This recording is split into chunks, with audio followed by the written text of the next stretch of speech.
혹시 이 노래들 아시나요? 이 세상에 애누리 없는 장사가 어딨어? 이거 뭐 시골 영감 기차인데 죄송합니다. 이런 노래가 있는데 애누리를 해줘도 이렇게 해줄 수 있나? 라는 말이 나올 정도로 지금 엄청나게 세일을 하는 곳이 있죠. 바로 중국의 이커머스 알리입니다. 알리가 쏜다. 천억 페스타라는 세일 기간 동안 유례가 없을 정도의 큰 폭으로 할인을 했습니다. 그동안 세일을 거의 하지 않았다거나 아니면 세일을 하더라도 뭐 어디에서 사나 별 차이가 없을 정도로 아주 요만큼 찔끔 세일을 했던 그런 인기 상품들 위주로 대폭 세일을 하고 있습니다. 유통 전문가들도 이 품목들을 이렇게 큰 폭으로 할인을 한 거는 본 적이 없을 정도다, 혀를 내두를 정도다 라고 깜짝 놀라고 있는 수준입니다.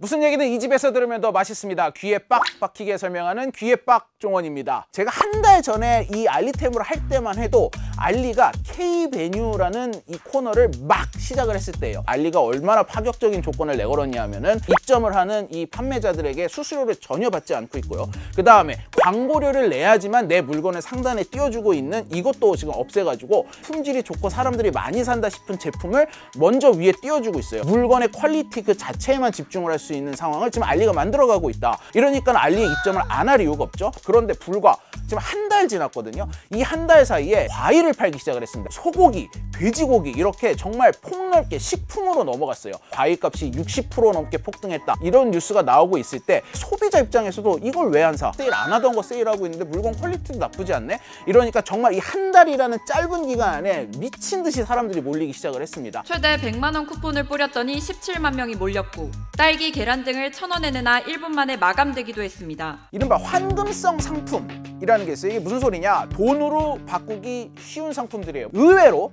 커피 믹스, 그리고 기저귀, 쌀 이런 상품들도 환금성 상품에 들어갑니다. 이 환금성 상품은 우리가 한 번에 이렇게 많이 살 수가 없어요. 그 이유가 이런 상품들이 언제나 수요가 많아서 현금으로 바꿀 수 있는 환금성 상품으로 취급을 받고 있기 때문에 세일을 거의 하지 않아요. 특히 동서식품의 커피 믹스, 농심의 대표적인 라면, 신라면 있죠. 이 할인폭을 굉장히 엄격하게 제한을 해서 거의 할인을 하지 않는 제품이었는데 이 천억 페스타라는 세일 기간 동안 유례가 없을 정도의 큰 폭으로 할인을 했습니다.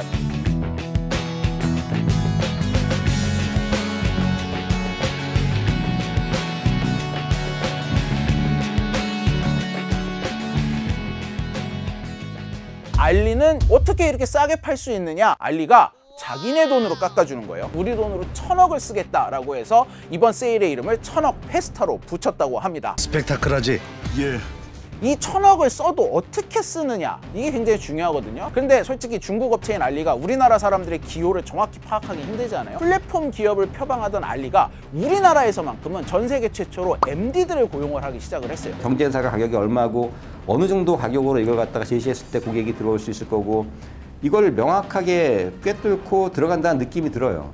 상품이 거기에 만약에 뭐 10,000가지가 있던 10만 가지가 있던 우리가 아는 상품은 불과 한 20가지, 30가지밖에 안 돼요, 사실은. 그런 몇십 가지 상품들만 가격을 흔들어 버리면은 전체적으로 와, 저 사이트는 진짜 가격이 충격적으로 싸다는 인식을 심어주는 거예요. 그런 과정을 지금 알리익스프레스가 가고 있다는 게 놀라운 거예요, 저는. 알리는 이렇게 열심히 하고 있는데 테무는 뭐 준비하고 있는 거 없나요?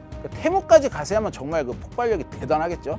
근데 다행히 아직까지 테무는 이런 움직임은 보이지 않고 있어요. 그 이유는 알리와 테무는 약간 이 그룹 차원에서 가는 노선이 달라요.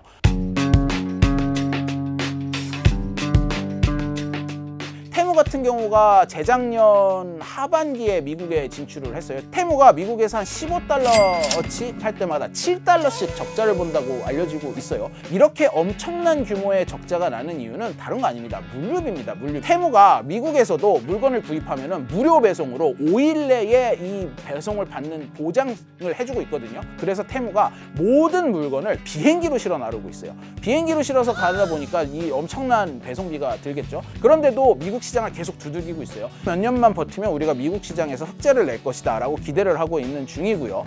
반면 알리는 이 길을 선택하지 않았습니다. 알리가 선택한 게 대신에 한국이에요. 직구 형이 싹 바꿔줄게. 전 세계 이커머스 시장은 해가 지날수록 급성장을 하고 있습니다. 2020년에 4조 달러였던 게 2024년 지금 예상치가 6조 달러, 8천조 원 정도 될 것으로 예상이 되고 있습니다. 자, 그런데 이거 나라별로 보면은 1위는 중국이에요. 2위는 중국과 차이가 많이 나지만 미국이고요. 3위가 영국입니다. 그리고 4위가 일본이고 5위가 바로 짜잔 대한민국이에요. 대한민국이 근데 일본과 비교했을 때 일본의 인구가 몇 명이에요? 1억 3천만 명입니다. 한국은 5천만 명이죠. 인구는 2배 차이 나는데 전자상거래 전체 규모는 비슷하다? 이러면 객단가로 따졌을 때 한국이 한 사람당 이 이커머스에 이용하는 금액이 2배가 넘는다는 소리가 돼요. 또 하나는 일본이 물류가 발달을 못했어요. 우리나라가 전 세계에서 물류가 가장 발달한 나라입니다. 새벽 배송을 시작을 하면서 물류 인프라가 촘촘히 깔렸고 물류센터뿐이 아니라 배송 인프라까지도 완벽하기 때문에 전 세계에서 물류비가 가장 싼 나라 중에 하나가 우리나라예요. 근데 일본은 우리나라보다 땅도 한 거의 2~3배 정도 크지 않습니까? 물류비도 그만큼 많이 들어가고 우리가 택배비가 지금 2,500원인데 지금 일본만 가더라도 4~5천 원이 넘어갈 거야 아마. 그러니까 그렇게 된다면 마진을 남길 수가 없죠. 그쪽 가면은. 거기에다 한국은 또 어떤 이점이 있냐면 동남아 중심으로 한류, 케이팝이 굉장히 인기를 끌고 있거든요. 한국에서 유행한 제품이라고 광고를 해서 동남아까지 공략을 할 수 있는 일종의 교두보 역할을 할 수 있는 거죠.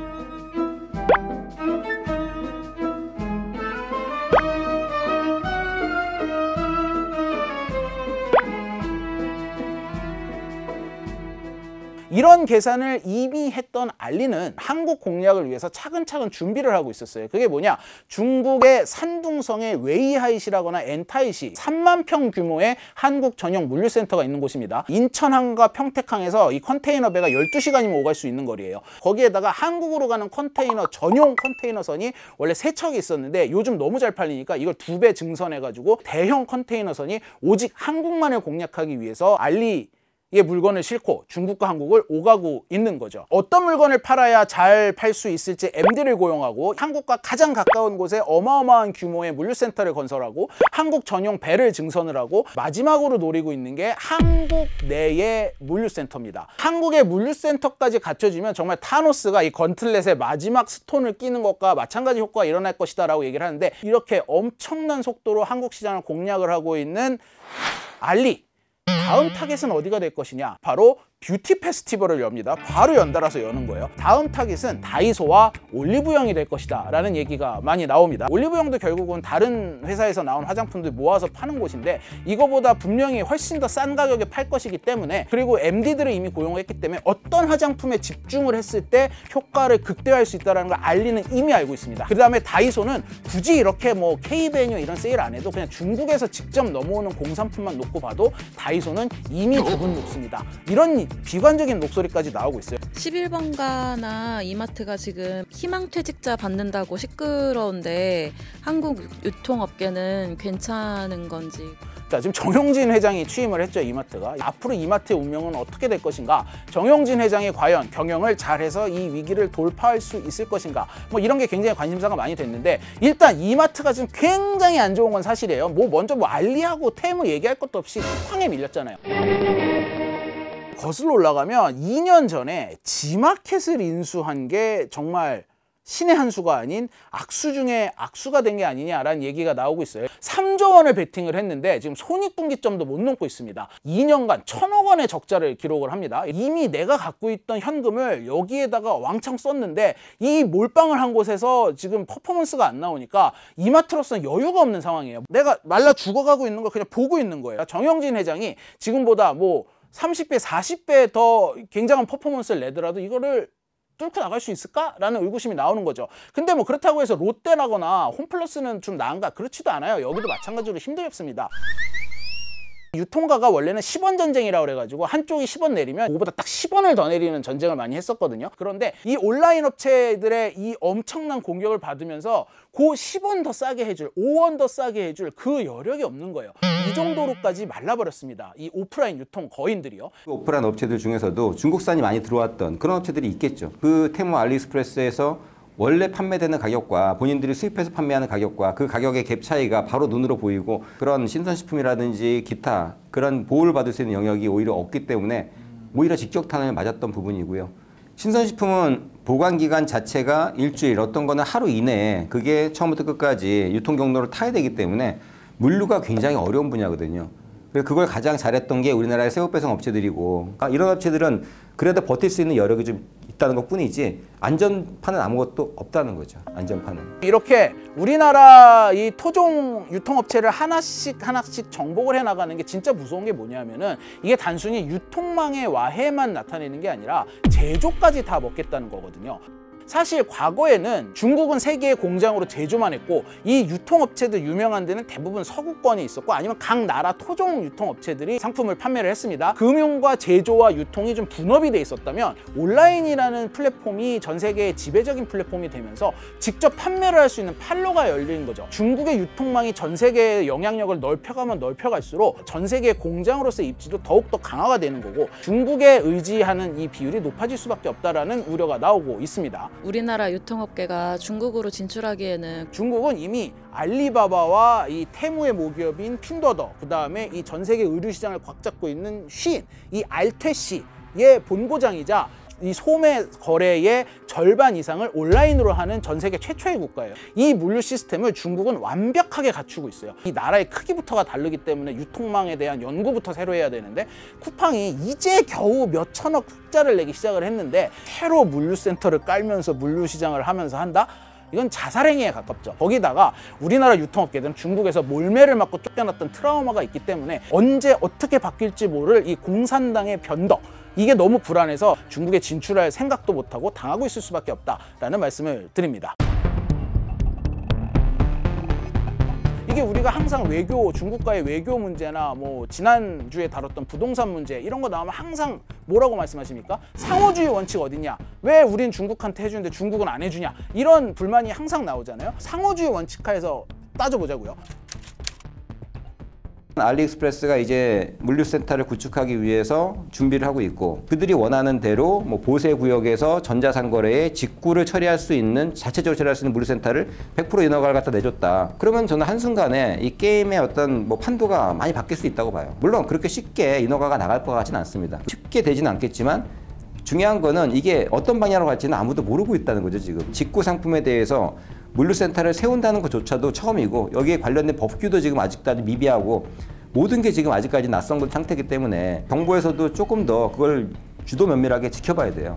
이 물류센터를 100% 알리가 자기네 자본으로 자기네 운영하에 두고 자기네가 마음대로 운영을 할 수 있게 풀어줘 버리면 알리가 물건의 양과 이 통관에 들어가는 비용과 이 어떤 통관의 속도와 이 모든 걸 알리가 조절을 하면서 우리나라 물류 공급을 자기네가 마음대로 얼마든지 통제를 할 수 있다는 것이죠.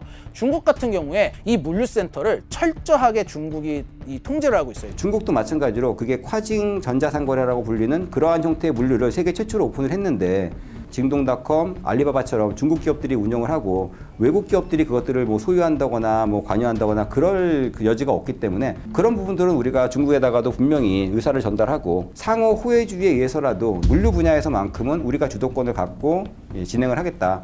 이런 정도의 기본 마인드, 인식은 있어야 된다고 봅니다.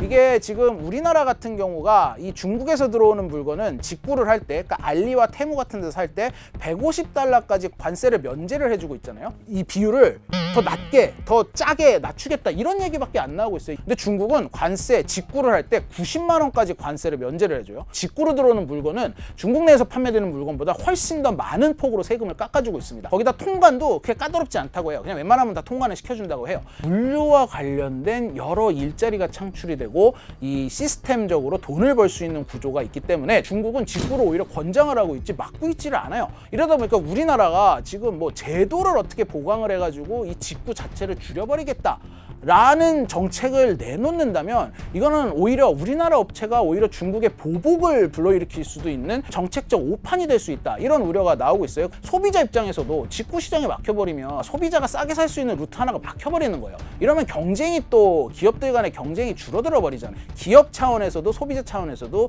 전부 손해밖에는 볼 게 없는 이런 상태입니다.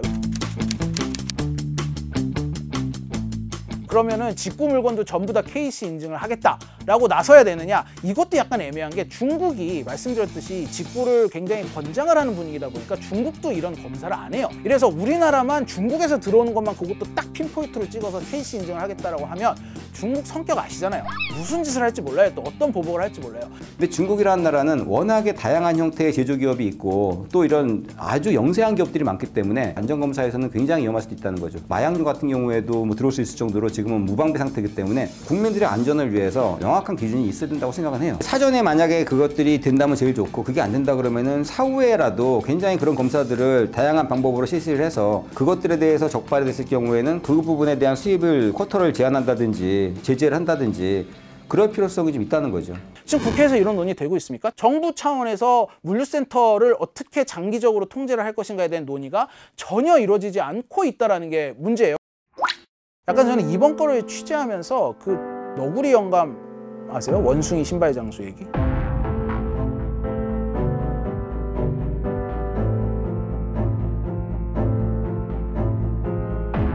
소비자 입장에서는 이득 아니야? 알리가 들어오는 게 쿠팡도 긴장하게 만들고 다른 기존의 오프라인 업체도 긴장하게 만들고 좋은 거 아니야? 근데 항상 그 끝이 있다는 게 문제예요. 여러분 OTT도 넷플릭스만 거의 대부분 보시잖아요. 택시도 카카오 택시만 부르시잖아요. 결국은 승자 독식의 사업이 플랫폼이에요. 지금 당장은 경쟁이지만 이 중국의 이커머스가 이런 식으로 야금야금 침투해서 이게 결국은 고스란히 다 우리 소비자의 부담으로 돌아올까? 그게 심히 우려스럽습니다. 잘하셨습니다. 자본에서도 밀리고 인구에서도 밀리고 땅덩이에서도 밀리고 큰일입니다.